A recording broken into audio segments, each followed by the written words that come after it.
Hi, everyone. I hope you can hear us. Welcome. I'm Christina Badde, and I'm really glad today to be up on stage with these people. We'll have Katja Böhme join us as well. She's in a different workshop right now, and she'll replace Bijan Moini from the Society for Civil Rights, German nonprofit.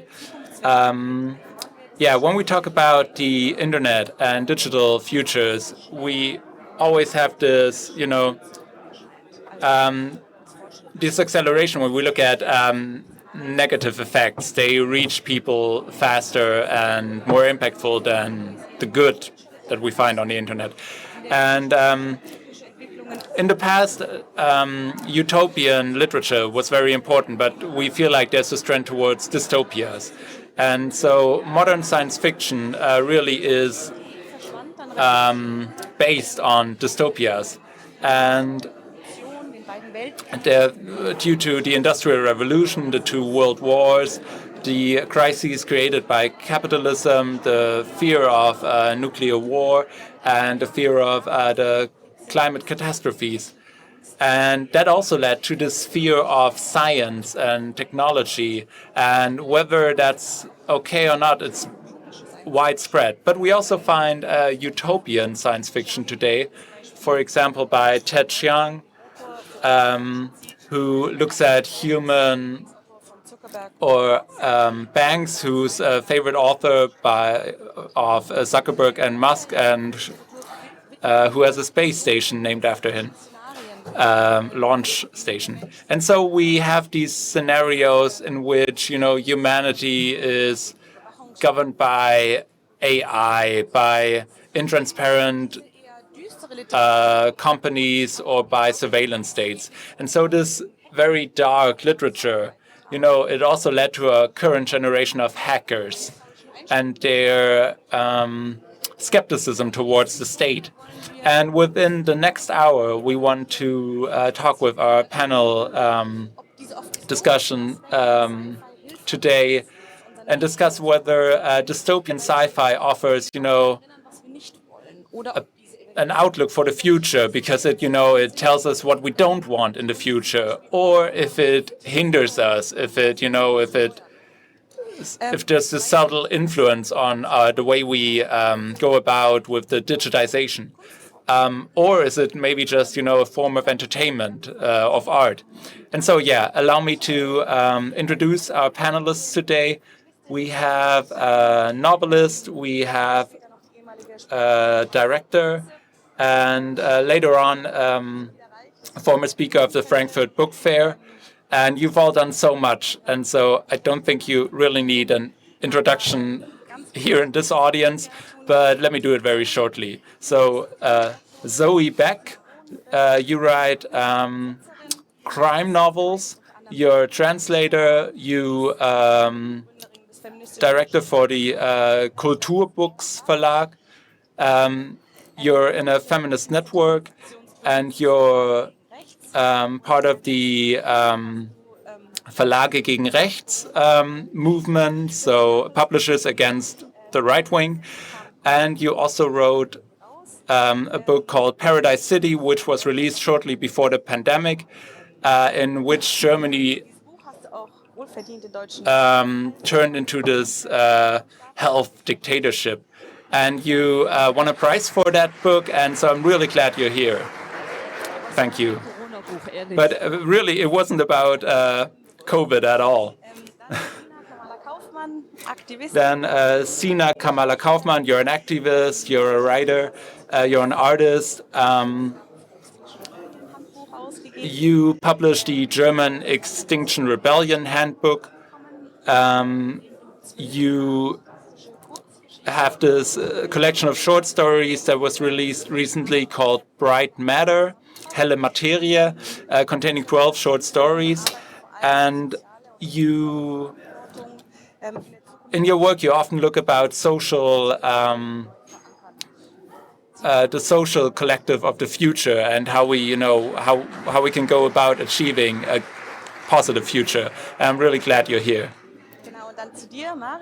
And then Mario Sixtus, former punk musician, turned publicist, turned director, moderator.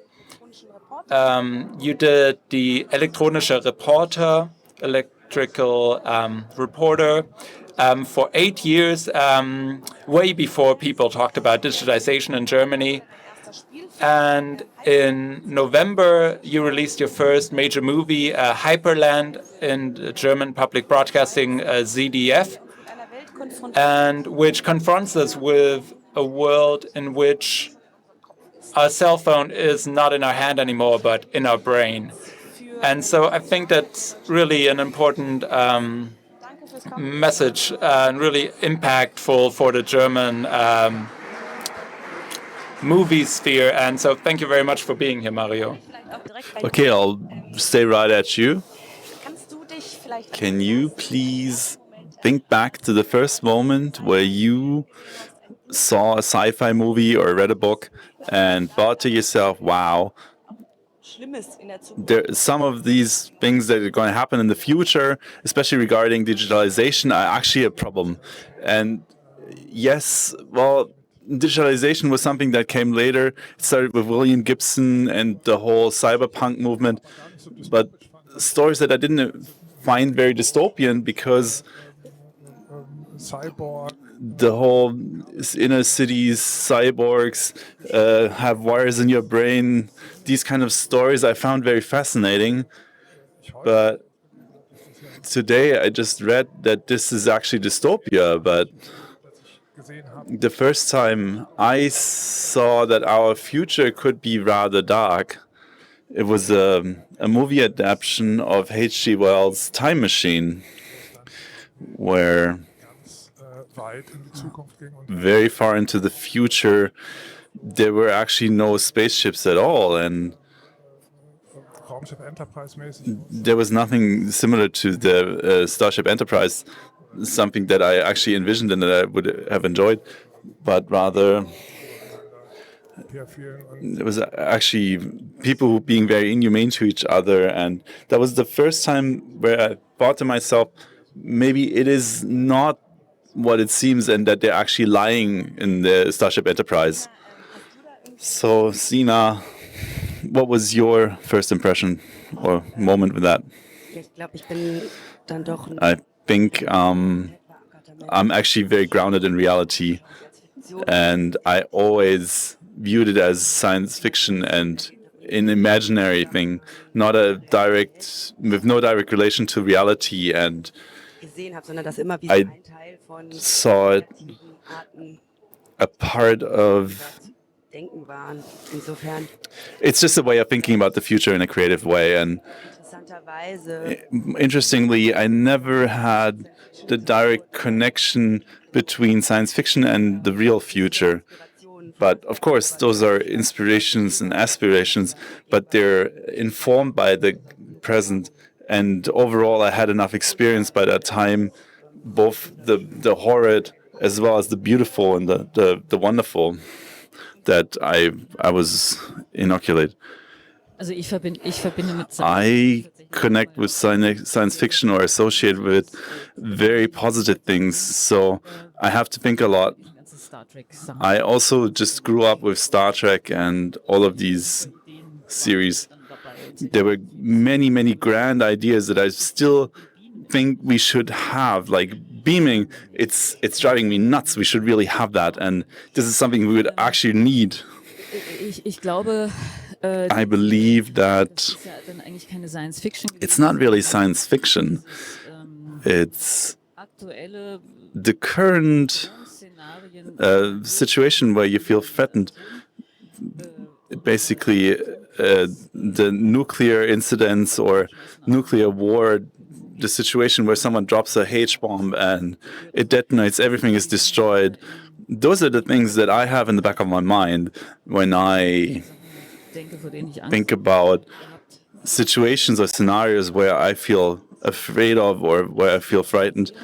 And regarding digitalization, well, I always found it a little unfair, to be honest, the way it was depicted, because those people who have a lot of knowledge about computers, they're usually the bad guys, and that's something that was annoying me, quite honestly, because dramaturgically, it's no different than in other stories where you have a big bad conglomerate evil corp or a big nation state, and it doesn't matter if it's digital or not. It's just digital weaponry that they have at their disposal, and it's just essentially the same dramaturgy. It's sad, or it's a pity that it's always being depicted in a negative way like that. And I want to connect to that. Let me just grab the word here. What I found very fascinating is that in the area of digital technology, where you can act very visionarily, and where we're all connected, we all know the same things, we have access to the same information, all the same opportunities and chances in life. And this is completely different from where it is in spacefaring, for example, or these other technology sectors, where a utopian situation never came up. I cannot remember any utopian scenario where the author said, I'm going to build a wonderful fictional digital world where people are interacting with that and see what they can experience. But what I mean, what you can do with this, all the hacker attacks or the so-called cyber civil war scenario, this is something that is similar to nuclear catastrophes just projected into the near future. It's not really science fiction, it's almost here, just taken a step further. And of course, it's a little different than the space operas that you're talking about. But I think this is missing. Isn't it? Can't you see it in a way that the digital is inseparable from other infrastructure in the way that you always have positive and negative aspects, and it's more about it says more about the reader and their experience than the world that you're building, and it's a process of reflecting on your own desires and emotions, also collectively. But on the other hand, there's also, it's hard to separate between digital utopias and, for example, when you look at Star Trek, there are different types of infrastructure that are being realized than the ones that we have, and that brings new aspects that may even, be more important, and you don't really realize the infrastructure part of it. So the communication, for example, by itself, if you take communication as a digital thing, so for example with Blade Runner or apart from Star Trek, communication there was always this idea that you have to walk up to an image phone or a video phone, even a video phone cell, like in a bar where he walks up to the bar and talks at. And no one thought about the idea that it could actually be wireless and anywhere. So this is about the impossible thinking, not even judging it if it's good or bad. But the reason why I asked you the first question is because I want to get to the topic of fear. It seems a very powerful means in the sci-fi, in the science fiction. Does it make it easier to show your point of view? In one of your stories, you write about London in first years. It's a post-Brexit London, and I wrote it before Brexit, unfortunately, and now I feel bad. Do you think fear is an effective means of... You're talking about a lot of political topics. Are you using it on purpose to convey political ideas, or I'm actually not sure how you mean this. It's not the only future you should be afraid of in this book is the Brexit, and that actually happened. So, and that wasn't even digital. So, The digital technology I have in the book in form of very cute drones. And with these drones, drugs are being distributed, which I think is a very clever mechanism, or at least at the point I thought that. I actually saw a German crime story with that. You wrote it, and you wrote it after I published my book. Yeah, there's a. It's not entirely separate temporally. He wrote a similar one. You're not allowed to talk about your ideas, otherwise someone will plagiarize them. How did you come up with the idea for the drones? And I think we actually developed it together. Yeah, it was very helpful. I basically asked him as long as I could. I wrote a documentation on it, and then she made a crime story out of it. No, this is not true. This is a completely different aspect of the drones, but this is going too far. So, the darker the action is, does it make it easier to convey ideas that you have or messages? Those scenarios that you're talking about are very dark and very interest. I'm actually afraid I don't think I can do any others. I've tried a love novel, but this is not something I can write. I don't write romances. What can I offer? The only kind of literature I can provide is I have a dark soul, and the topics that I want to show or expose, it works better when people are emotionally invested. I don't want to create fear about something that has to do with technology.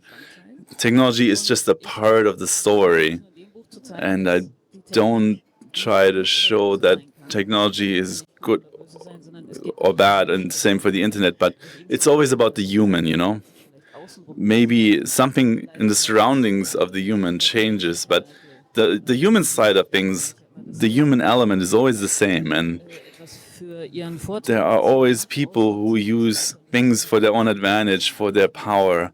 But in this scenario, it doesn't really matter because we just use different instruments and different weaponry. Ich glaube, ich versuche dann immer einige Fragen zu stellen. And I think I try to, ask questions about a certain topic, and I don't try to answer them, but just show like in which directions it could go. And that's and I don't write pure dystopian stories. I try to have a utopian element in it. Eine reine Utopie fände ich jetzt Pure utopia, of course, would be boring from a storytelling point of view, and pure dystopia would be too bleak, right? And so, of course, there's hope. There's a good way. But how do we get there? What do we do to get there? And how could we screw it up? So, Sixtus. Thank you, Ms. Beck. So, I think taking this sort of dystopian world, this dystopian story, and instrumentalizing it, it's not something being done by the author, it's done externally.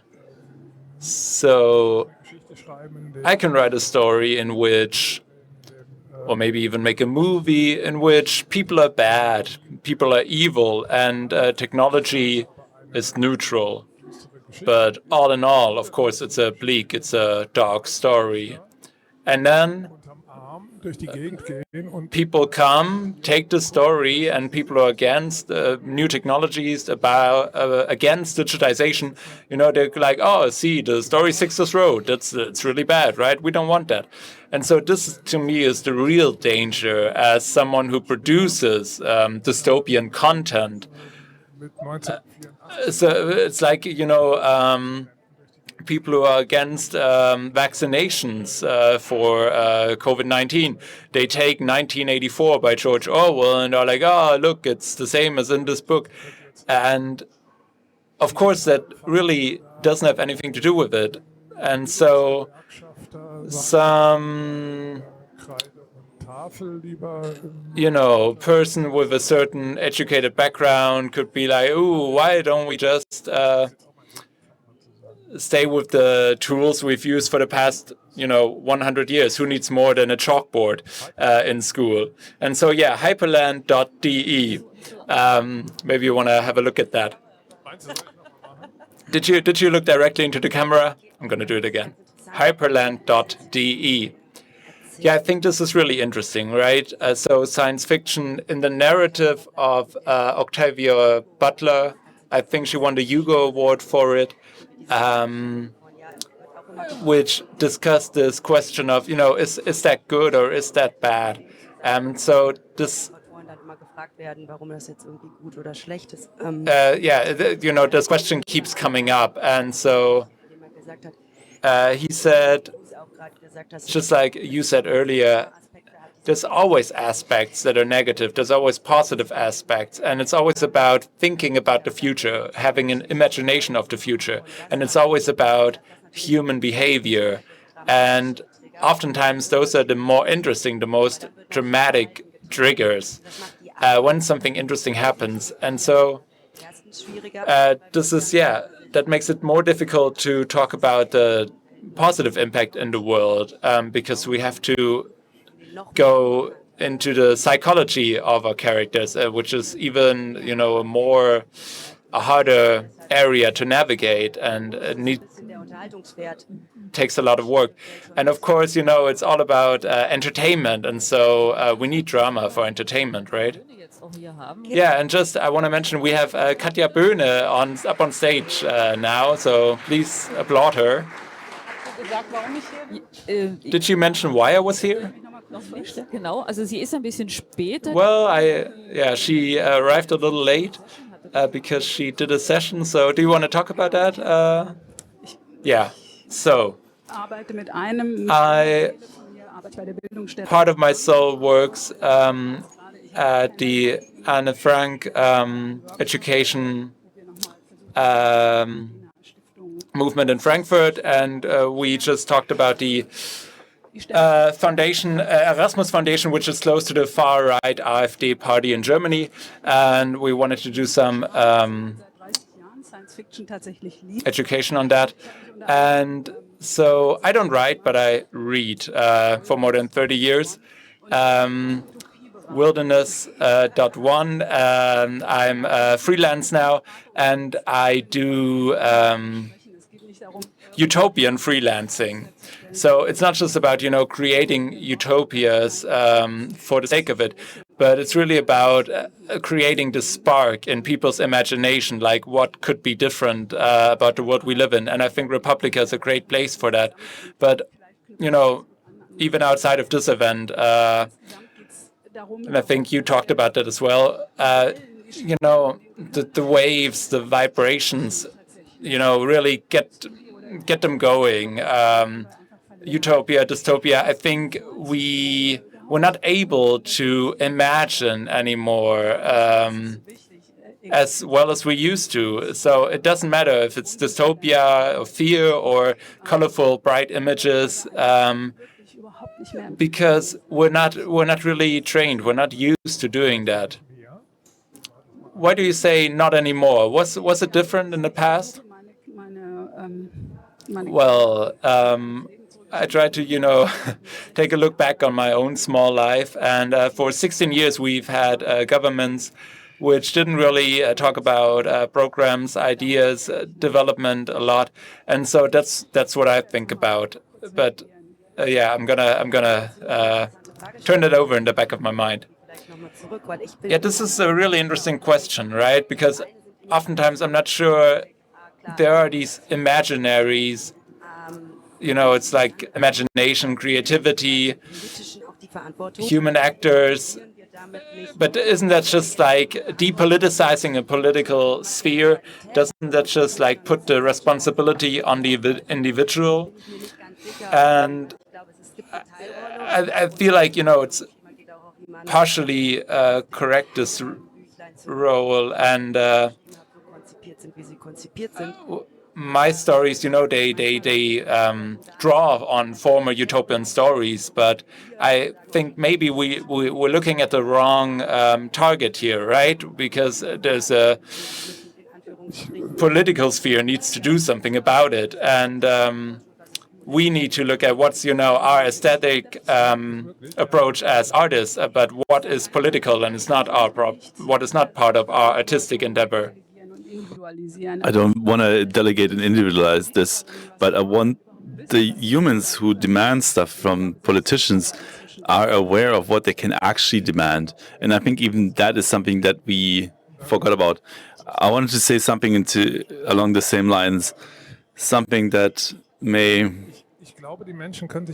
I believe the humans have very little invention or capability for imagining stuff, which is kind of scary. A lot of people cannot imagine anything that they don't know already, and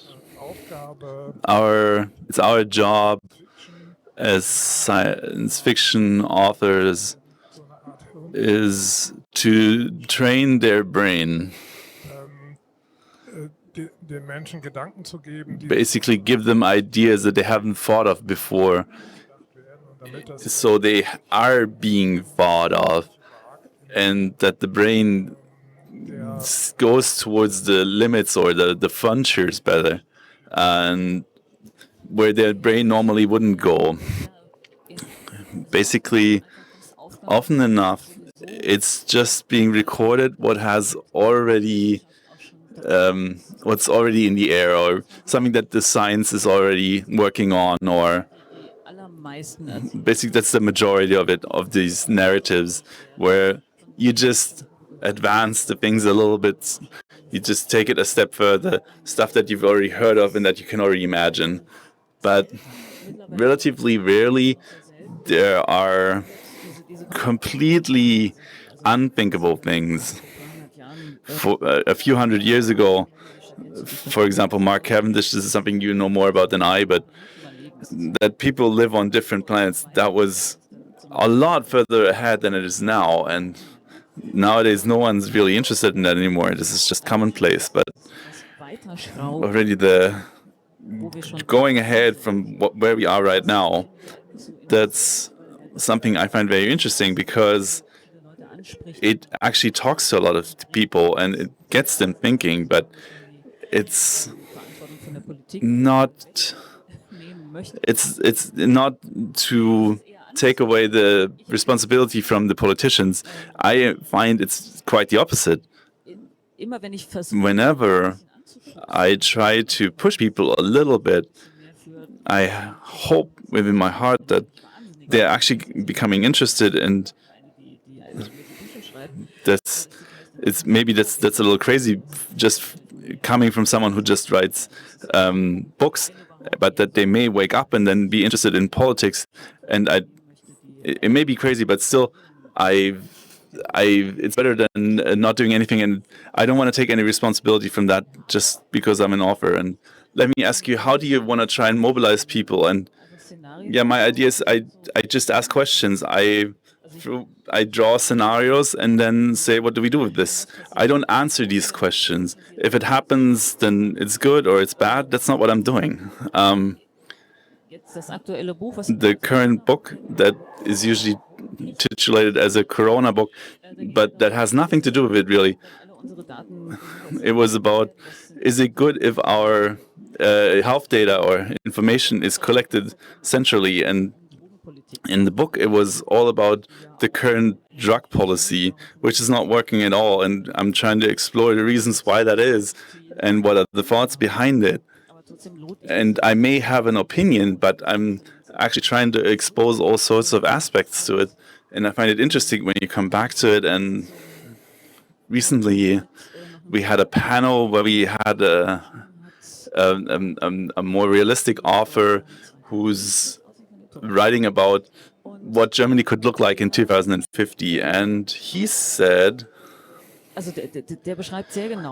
he describes very precisely what is already known like, for example, how the climate or the economy will develop within the next years and decades. Die Leute, And es gibt Leute, die steigen people are completely into it, or some at least.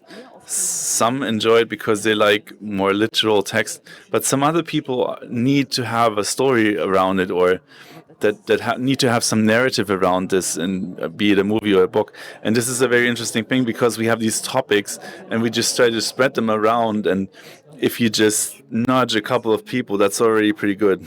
So coming back to this, I actually want to talk about Dune because the novel is actually quite old already, 40 years or so, but it has a very,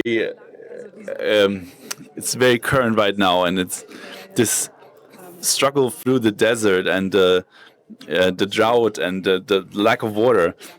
Frank Herbert probably didn't want to hear it because he didn't want to talk about water scarcity, but if you view the movie now, this is actually a good way to imagine what's coming up towards us in the near future. And you use humor from very grotesque situations. Do you have an approach how you try to communicate the topics that are very close to your heart and to get them interested, to get them to act? Well, I believe I'm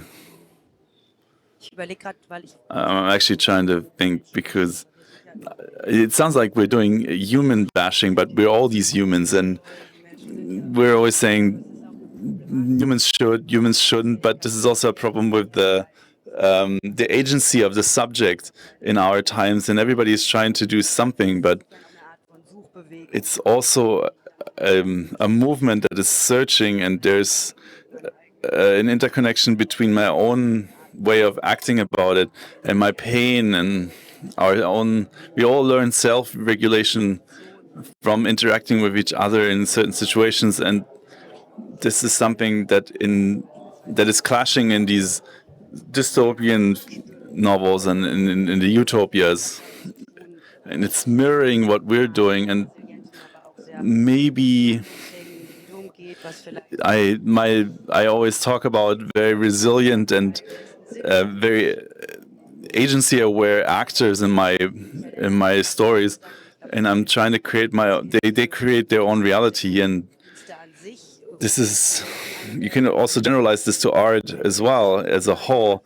You always try to create a world where you still have an ideal world that has ideals, where a worthy life is still possible for a human. And this isn't an easy task, even with all the means at our disposal, because it doesn't just affect us as artists.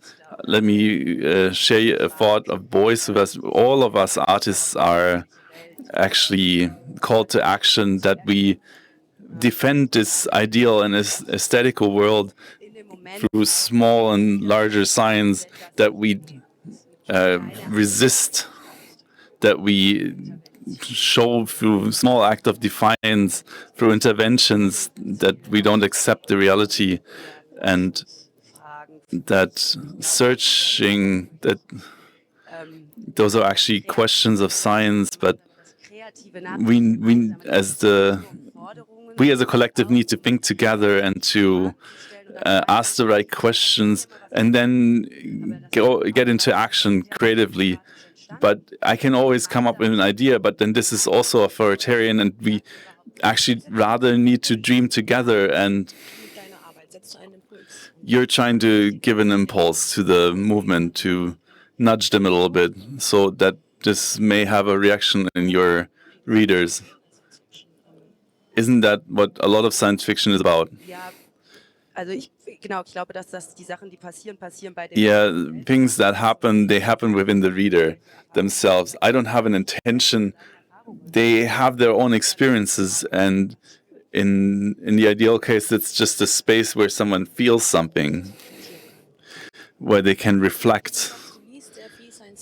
Katja, you said you read a lot of science fiction. How do you see a trend emerging over the last few years, coming back from the more dystopian end towards newer varieties of utopian futures where things aren't defined as such, but is there maybe a sea change happening? Or well, Mario and I actually were discussing this earlier, and I think that literature has always been a little broader than we all experience. We're currently consuming a lot of sci-fi through the Netflix series that are always warlike, dark, very depressing. And the literature that I read is much broader, and there is not that one trend that we need to talk about. And I would actually want to refer to the fact that a lot of great science fiction is coming from non-European countries. Africa has a very great trilogy. It's called Rosewater by a Nigerian author. It's funny. It's uplifting. It's great. But I want to say there is feministic science fiction. I don't want to call it a liberation, but there's a very strong emancipatory element, and that's what science fiction is there for. It's not to educate people. It's for me, the hallmark of science fiction is that an author is saying, what could it be like? What would happen if there was, for example, no sex or gender? And so the author imagines a planet where this is the case, or where you change your gender every month. And then she basically lets the story happen. So what would happen if you don't just have one gender for raising your children, and then it just develops and the story happens? There is so much of that. And no, there are no trends in that sense.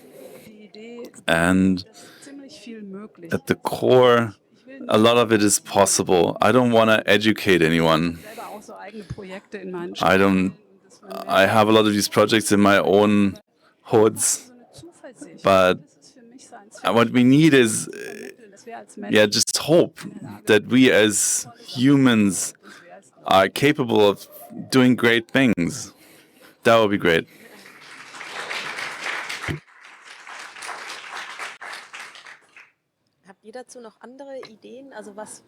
Do you have any input on that? Well, like, what are you currently consuming, reading, watching sci-fi that inspires you at the moment?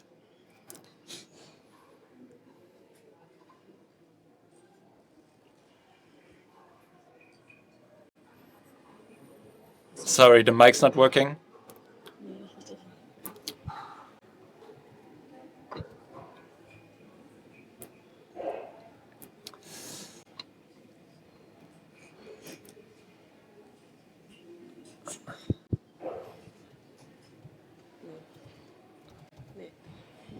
Mic's still not working. Ach, jetzt ist schon wieder vorbei der Impuls. The moment has passed. Well, anyway. Everywhere at the same time. Everything, everywhere at the same time. In theaters right now. I think that was a very enjoyable movie. And ich hatte dazu schon so einige Gedanken, weil I had some thoughts on it. What you also mentioned earlier. So unterschreiben kann. Und ich glaube, das ist immer diese Frage. Well, I would agree with you. This, normalcy that we're in, that we create. It's not just about technology. It's also about social norms. What if, Octavia Butler's story about a virus that takes away our ability to talk? What would happen then? And then, you could do that as performance art, just do something very unexpected and see what happens and create these moments of possibility for others. And I think in narratives, we just go about eluding one of these possibilities and see what will happen. And I think good science fiction, good literature, I don't think you can it's not just about one genre here. A great imagination that's immersive, that draws us in. it's very individual. All of that immersion is created in our heads, right? And we have all these inputs, our phones, audio, visually, everywhere around us. And the imagination that's just in our heads, it's, I think, very, very special to us as writers, as directors. Yeah, I watch something. I don't read. I only watch TV. Severance on Apple TV. I watched that and I thought it was great. It's a story about a company where people work there, and while they work there, their work time and their free time is completely severed, is completely separated. So it's completely different personalities working in the company, and as soon as they leave the office, they forget everything that they did at work, and they're completely different personalities in their free time, and vice versa. And so this is being told from the perspective of, the sort of work environment. And you don't see a lot of their private lives. And, for example, someone exits and immediately re-enters. He leaves, says goodbye, and he immediately enters and says good morning, because the whole time in between doesn't happen in their within that part of their personality. And this is like, sort of a fictional take on, I think, what's happening in our current world, work-life balance, and all this talk about identity. And I think that's turned up to 11 in that series, and I think that's very interesting. Severance is the title of the series. Yeah, so I think sci-fi is really about inspiration, right? Allowing for new ways of thinking, new horizons. And maybe sci-fi can play an important role, maybe a more important role than other genres, right? Because you have this freedom. You're not restricted to current social norms. You're really free to create a whole different world. And you can yeah, so you say you read a lot, right? What's something that moved you recently? Where do you see the genre science fiction having an impact on the world in which we live right now, in which we want to live, maybe? Yeah, I think we all, pointed to that. It's not about a socialist image of like this is the perfect world, and we need to be on our way there and reach exactly this vision of the future. But it's about trying out new things. I read a lot of good science fiction. I read a lot of not that good science fiction, because I think it's sort of it's a mainstream trend right now, ever since Netflix started all those dystopian TV series. So I'd like to take this moment as an ad for something in Berlin. I think that's really telling. There's no other bookshop in Germany that has a specialization like that. It's called Otherland in the Bergmann-Kiez of Berlin. And when you go into that bookshop and ask the people working there, they have an insane level of quality when it comes to giving people advice on what they want to buy. It's you don't find it with wine, you don't find it with food, and just like finding the right story for a person. And I think that's a great place to go and to take the first steps into finding new stories that will inspire you. And sometimes I wonder, this fear of the digital, does that come from those dystopian sci-fi films and books or not? And, digitization in Germany, I think happens under this impression of fear of computers, fear of the digital. And what are, maybe there's ways to work with that fear.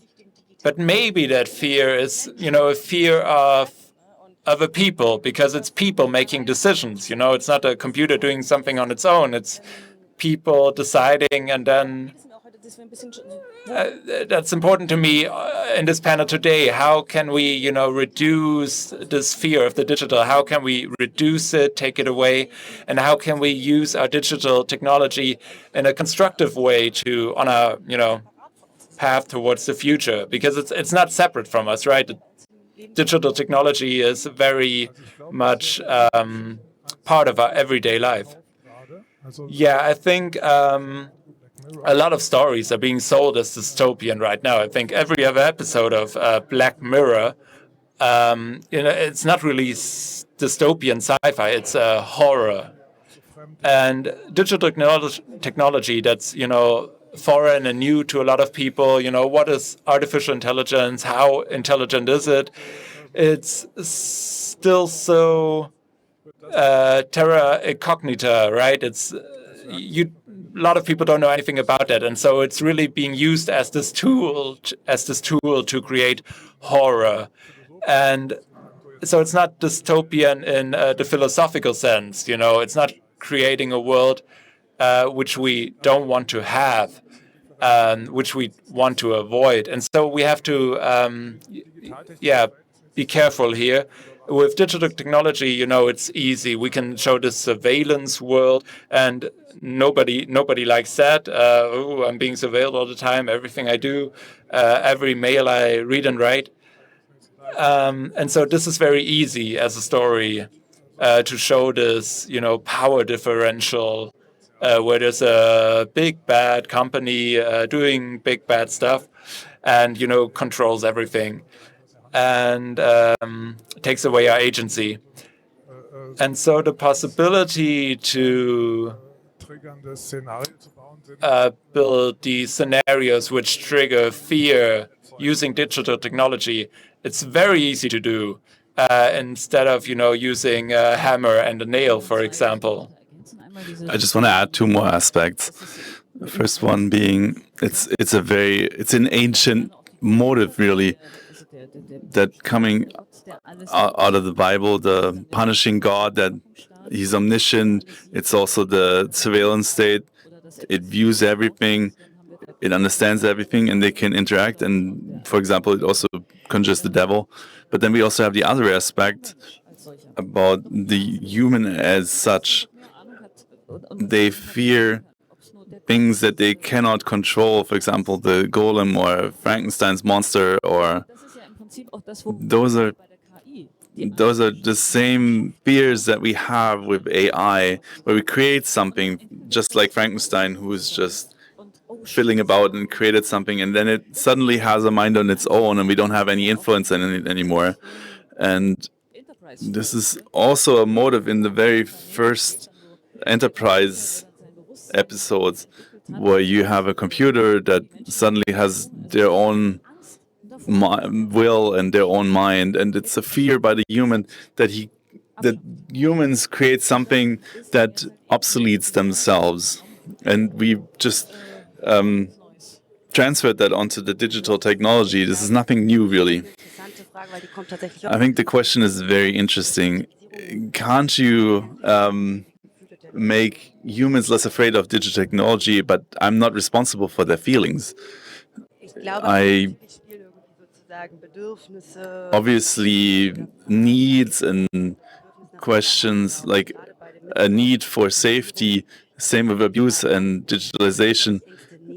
This is always has a role, but I don't want to take their fear, because it has a security or a safety role for them.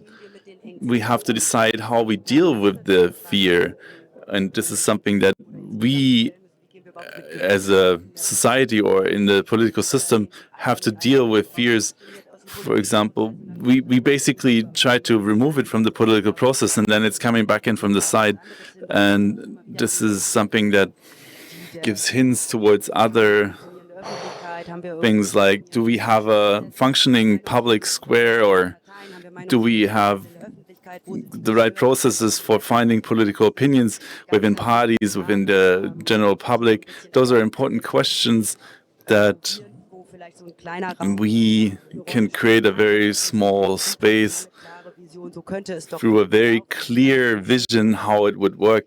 And this would obviously be nice if someone were to create that.